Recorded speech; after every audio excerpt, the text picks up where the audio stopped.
Hai Fitness Mania, bersama saya Coach Halim Chiang. Welcome to my YouTube channel. Halo Fitness Mania, kembali lagi bersama saya Coach Halim Chiang. Kali ini dalam episode Training Tips for Your Biceps. Biceps adalah latihan favorit banyak orang ya, terutama Fitness Mania yang cowok. Salah satu lambang keperkasaan gitu ya.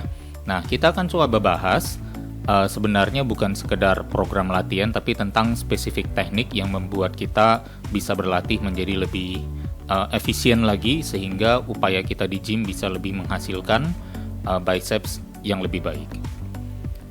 Kita pertama mesti mengetahui dulu fungsi otot biceps itu apa. Ya, yang pertama adalah mensupinasi lengan bawah, lower arms ya, supination atau outward rotation atau rotasi keluar dari forearms kita. Jadi ini adalah fungsi dari otot biceps. Dan yang kedua adalah untuk memperkecil sudut siku. Ini juga adalah fungsi otot biceps. Jadi kalau kita satukan, bisa jadi kita sudah aktifkan secara permanen, kita kemudian lakukan gerakan seperti ini. Ya, jadi ini adalah prinsip dasar dulu tentang fungsi otot biceps. Apa gerakan yang cocok untuk gerakan ini. Nah, jadi kita pelan-pelan nih dengan proses berpikir yang tepat, kita akhirnya bisa menentukan latihan apa yang cocok. Nah, ini adalah 3 gerakan yang kemungkinan paling populer yang bisa dilakukan untuk gerakan otot biceps tadi. Ya, ada yang gambar pertama di paling kiri adalah cable curl. Yang kedua di tengah adalah yang paling basic, adalah yang namanya barbell curl, atau yang di paling kanan yang namanya dumbbell curls ya. Kemudian ada juga yang menggunakan easy bar, which is fine ya, sama juga bagus, merupakan salah satu alternatif juga. Kemudian mungkin juga ada mesin yang namanya preacher curl untuk melatih otot biceps. Ketiga gerakan ini ditambah 2 tadi yang saya sampaikan, yang easy bar curl dengan preacher. Kelima, gerakan atau alat latihan ini bisa membantu untuk melatih otot biceps. Tetapi yang menjadi lebih penting bukannya hanya mengetahui apa gerakannya saja dan bagaimana programnya, masih berapa set dan berapa repetisi. Tidak akan saya bahas di sini, saya akan bahas yang lebih menarik lagi, yaitu melihat atau meneliti kedua penelitian ilmiah ini. Penelitian ilmiah yang pertama yang di atas menyatakan bahwa agar otot kita bisa bertumbuh dengan maksimal dalam proses latihan perlu yang namanya rekrutmen serabut otot yang paling banyak. Bagaimana cara kinerjanya? Nah, tubuh kita, otot kita dengan otak saling terkoneksi. Apabila kita menggunakan beban tertentu, entah itu ringan ataupun berat, otot kita akan mengirim sinyal ke otak. Oh, seberat ini loh. Kemudian otak baru mengirim sinyal lagi. Oke, kerahkan jumlah serabut otot segini untuk mengangkatnya. Kira-kira demikian komunikasi sederhana antara otak dan otot. Sehingga semakin berat beban yang kita angkat, semakin banyak serabut yang diperintahkan otot untuk dikerahkan.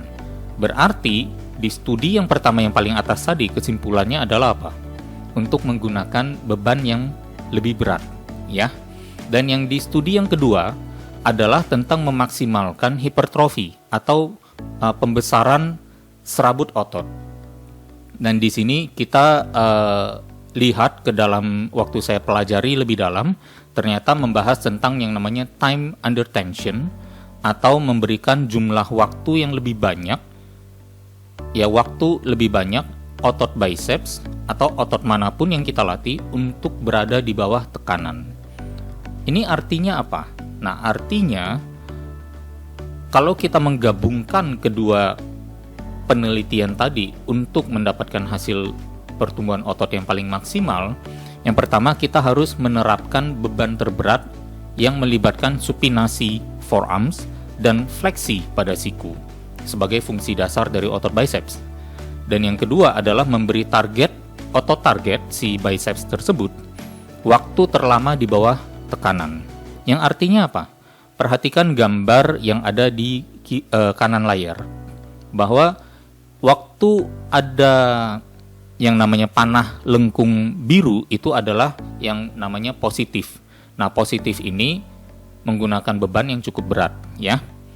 Kemudian yang gambar arah panah merah itu yang namanya negatif atau eccentric movement. Tadi positif, ya, atau concentric movement. Kemudian ada negatif yang panah merah, yang namanya eccentric movement atau negatif. Memberikan otot target biceps waktu terlama di bawah tekanan, yang mengindikasikan fase gerak di lengkung merah waktu turun perlu lebih lama daripada fase naiknya di lengkung biru. Nah, perhatikan baik-baik, di sini justru tipsnya, yaitu menimbulkan supinasi dan fleksi pada siku, kemudian mengaplikasikan beban terberat baik waktu naik dan waktu turunnya. Jadi ini semua kita gabungkan pengetahuannya menjadi satu untuk memaksimalkan latihan beban untuk biceps kita. Dan kemudian jangan lupa lagi, apakah sudah selesai? Belum, karena kalau kita lihat di gambar kiri ini masih ada satu otot di dekat biceps atau di bawah permukaan biceps yang namanya brachialis. Brachialis tentunya berperan juga apabila mengalami hipertrofi atau penebalan, maka otot biceps kita akan terdorong lebih tinggi lagi ke atas, ya, karena sifatnya dia berada di bawah layer dari dua bicep heads itu, dari dua bicep brachii. Dan gerakan yang menimbulkan keterlibatan brachialis ini adalah yang namanya hammer curl, seperti yang terlihat pada gambar di kanan. Bisa dengan dumbbell, bisa dengan kabel, ataupun dengan alat yang ada di bawah ini yang namanya hammer curl bar. Nah, kita gabungkan juga, ya, bahwa latihan brachialis ini juga kita gunakan beban terberat dan kita berikan juga time under tension atau jumlah waktu berada di bawah tekanan yang paling lama, yaitu di eksentriknya kita perlambat. Nah, dengan menggabungkan dua gerakan latihan ini dengan prinsip-prinsip intensitas latihan yang tertinggi, maka kita akan mendapatkan hasil yang lebih baik juga.